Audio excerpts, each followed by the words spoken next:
Hey guys, how's it going? Welcome to another video here on the K-Tech channel. Today I'm bringing you the unboxing and first impressions of the POCO C81 Pro. And POCO recently launched this smartphone to compete with other phones around the 700 Rs price point. Look at that great price. I'll leave the link here in the description for you to buy this product with shipping from a warehouse in Brazil, tax-free. And also remember that you can participate in our giveaway, which is 100% regulated and authorized by LOTEP. I'll leave the link here in the video description, premiosdorodrigo.com.br. And don't forget to leave a like, it really helps a lot. Check if you're subscribed to the channel and turn on the notification bell. And if you can share this video, that will help a lot too, alright? Now let's get to our unboxing and initial review with first impressions of this new POCO C81 Pro release. Let's go to the video, let's do it.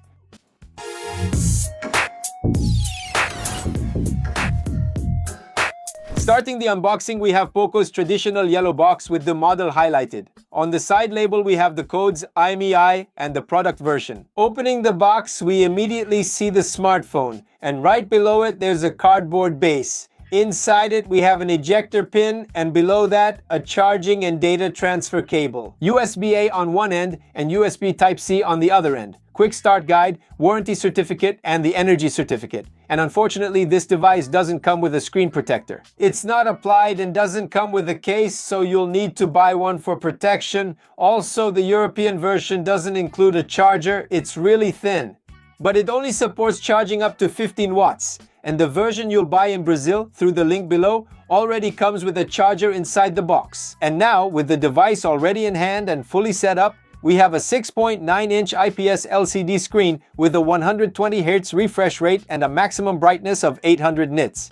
A tiny water drop notch that feels like it's from when I was 15, and the chin is also huge, even bigger than goalkeeper Casio's. It has a really good grip, but it's a bit wide and weighs 208 grams with a thickness of 8.2 millimeters. I think this gold color looks nice, okay? This camera module is also pretty simple, but it looks nice too. And just a reminder, this module looks like it has two cameras, but it's actually just one camera. The other one is just for decoration, okay? But it does look good. It definitely deserves that nice little slap on the back. On the right, you'll find the volume and power buttons with the fingerprint reader. The top is smooth with nothing on it. On the left side, there's a tray for two 4G nano SIM cards plus a micro SD card. And on the bottom, there's a headphone jack, microphone, USB Type-C port, and speaker. And now let's start talking about artificial intelligence. Unfortunately, this smartphone doesn't come with Xiaomi Hyper AI installed, okay? You only have Gemini and some other artificial intelligence apps that come pre-installed on it. And when you access the photo gallery, it doesn't have that AI photo editing option. In other words, you can't natively erase people and objects on the device. You have to open Gemini or another app of your choice and give the commands there to remove whatever you want,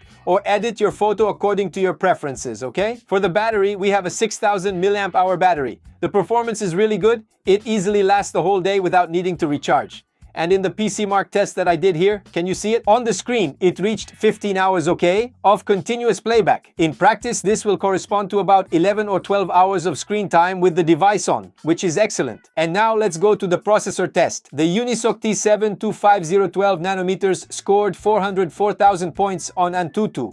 It's a pretty basic score. It'll handle simple tasks well, okay? It heated up to 38 degrees and lost 4% battery.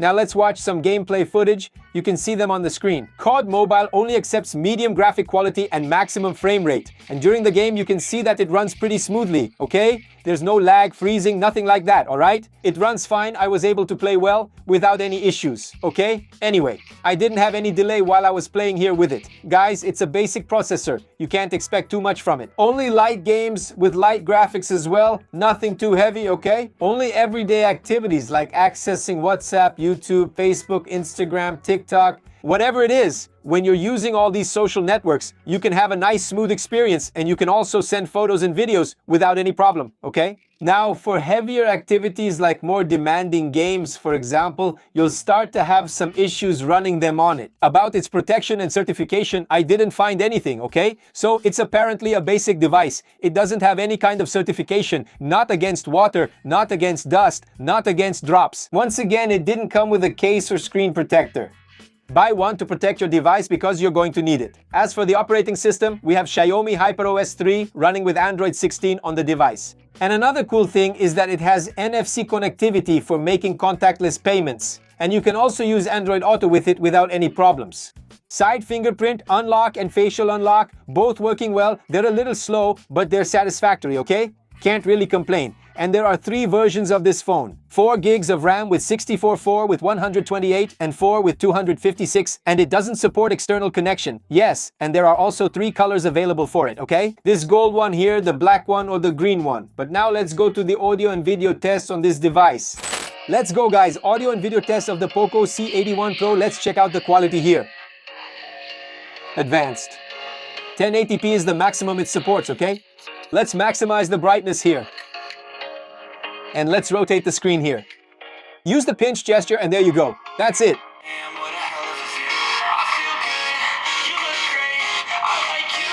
Notice that it's a bit limited in terms of quality, richness, details, and also brightness, okay? Its audio is mono. The audio also doesn't have much richness, it's very shrill, okay?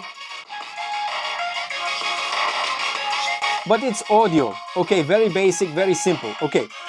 Guys, in the price range of this device, the audio and video test was actually satisfactory, okay? Why was it satisfactory? It's a screen that doesn't have much brightness. It's a screen that's a bit lacking in brightness, also a bit lacking in resolution. It's an IPS LCD screen and mono audio. But for this device at the price it's being sold for, I think it's really good, okay? The audio isn't too harsh, but it's very treble heavy, you know? If you turn it up, you'll get a nice volume out of it.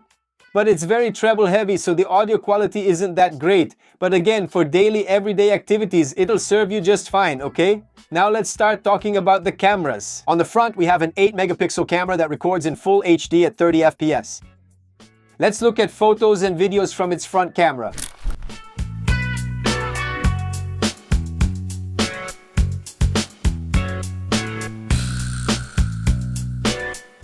So here, guys, is the front camera of the POCO C81 Pro Maximum Resolution, Full HD at 30 FPS. Holding it only with my right hand, look how it shakes here, how it trembles. Let's get into a shadow here now so we can check the HDR. Actually, there won't be any, but just so we can see how it really looks here in the shade. There it is now, over there, all white. Look at the sky, all white, and coming back a little, catching the sun again. Look, the sky is all blue, it's good. But just so you know, we won't have stabilization, we won't have HDR. It's really a very simple camera here, okay? That's it, we're in this together, let's go. Guys, both the front camera and the audio recording, the microphone too, I found it pretty basic. It's very simple, nothing really, you know, high quality. You're gonna have video without stabilization, without HDR. Even for photos, you can get HDR there too, which I thought was cool, but it's a very basic camera, okay? You can't expect too much from it. And now on the back, like I told you guys, this module looks like it has 2 cameras, but actually it's just one 13 megapixels also recording in full HD at 30 FPS. Let's take photos and videos with its rear camera now.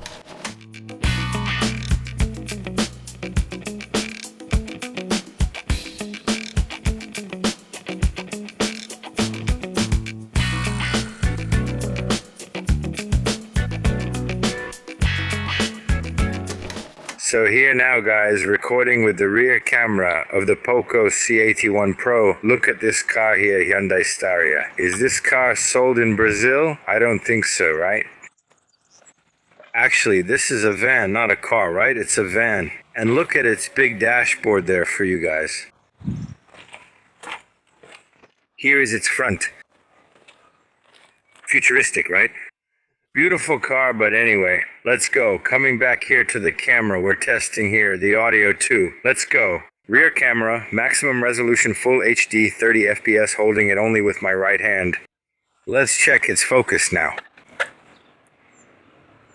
Beleza?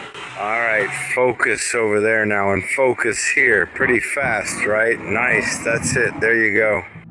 So you guys can get an idea of the rear camera of the POCO C81 Pro. It's a simple camera without many features, just basic resolution. So there you go, guys.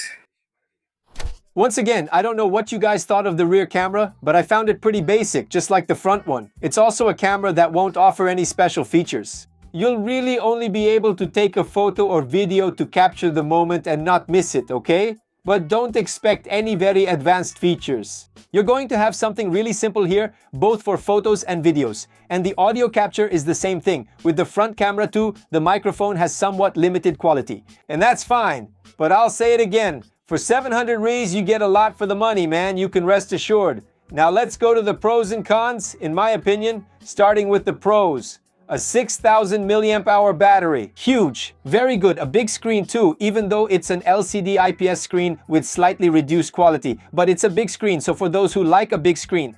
Another positive point for this device is the NFC connection for making contactless payments, and most importantly, its price. Now let's discuss the negatives, beginning with the processor, which I believe could be better. Its screen, which is an LCD IPS with low brightness, could also have a little more brightness. The microphone has very limited quality, and the cameras are also quite basic. But anyway, I want to know your opinion. What did you think about this device? Is it worth it for 700 Rs? Is it worth the investment? Is the device cool or not? Would you get it or not? Comment down below. Your opinion is always very important.